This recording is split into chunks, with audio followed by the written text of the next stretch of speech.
India G7 का member नहीं है, लेकिन हर साल बुलाया जाता है। आखिर G7 में ऐसा क्या खास है और 2025 के समिट में क्या डिसाइड हुआ? चलिए देखते हैं।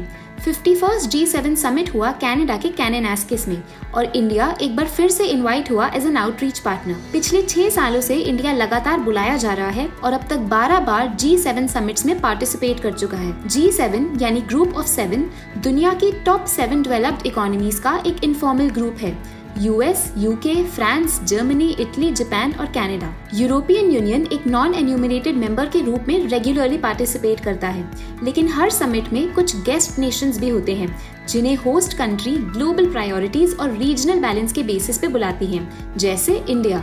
G7 की शुरुआत होती है 1970s में, जब निक्सन शॉक और ऑयल क्राइसिस के बाद वर्ल्ड लीडर्स ने रियलाइज किया कि पॉलिसी कोऑर्डिनेशन जरूरी है। तब 1975 में हुआ पहला समिट, जिसमें 6 कंट्रीज शामिल थी। 1976 में कनाडा ने ज्वाइन किया और बना G7। रशिया 1997 में आया, लेकिन 2014 में क्राइमिया एनेक्सेशन के बाद रशिया को हटा दिया गया और G7 फिर से 7 मेंबर्स का ग्रुप रह गया। 2025 marks G7's 50th anniversary. G7 एक इनफॉर्मल ग्रुप है, ना कोई ट्रीटी, ना परमानेंट सेक्रेटेरिएट। हर साल एक मेंबर कंट्री होस्ट करती है और डिसीजंस कंसेंसस से लिए जाते हैं।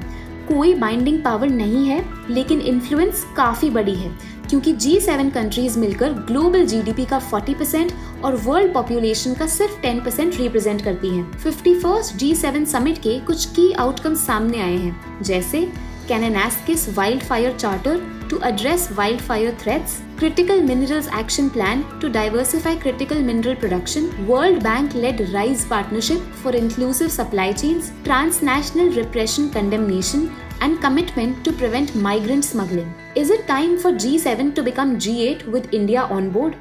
What's your take? Let us know in the comments below and subscribe to EduChemy for more such content.